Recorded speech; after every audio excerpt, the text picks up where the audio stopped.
Wala pala sa tagal. Hindi talaga natin kontrolado ang mga pangyayari, no?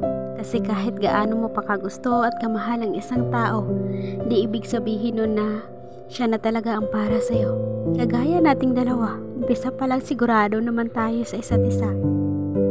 Sobrang dami nating pangharap, sigurado tayo na magkakasama nating haharapin ang lahat. Bawat hakbang magkasama tayo. Kung pagod ako, andyan ka para maging pahinga ko.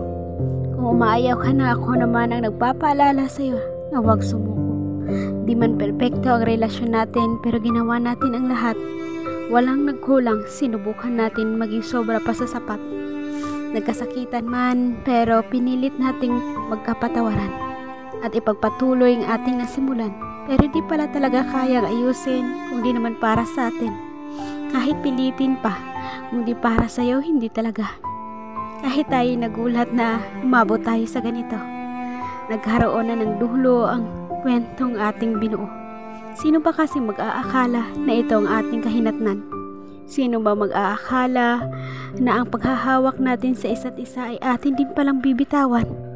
Sino ba namang makahula na sa dinami-dami ng mga pangako, plano at pangarap magtatapos lang pala ang tayo sa paalam at salamat sa lahat? Pero wala naman na tayong magagawa. Umabot na tayo sa dulo. Hindi natin ginusto pero andito na tayo. Siguro pinagtagpo lang tayo para maging aral sa isa't isa. Kahit hindi tayo nagkatuluyan, naranasan naman nating maging masaya. Inaamin ko, hindi magiging madali ang kalimutan ka. Kasi alam kong alam mo na minahal kita ng sobra. Panahon na yata para magpaalam tayo sa isa't isa. Panahon na para magpaalam sa alaalang binuo natin magkasama. Panahon na para tanggapin na nagtapos na ang kwento ng tayo. Pero kahit ganon, salamat pa rin sa'yo. Salamat sa pagmamahal na naranasan ko sa piling mo. Alam ko hindi ako maging perpekto. Kaya sana pahintulutan mo kung humingi ng tawad sa'yo. Patawad kung nasaktan kita. Patawad kung yung mga pangako ko sa'yo ay di ko na matupad.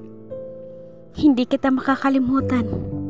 Salamat sa lahat. Salamat sa mga aral. Salamat sa mga luha. Salamat sa paniniwala. Salamat sa suporta.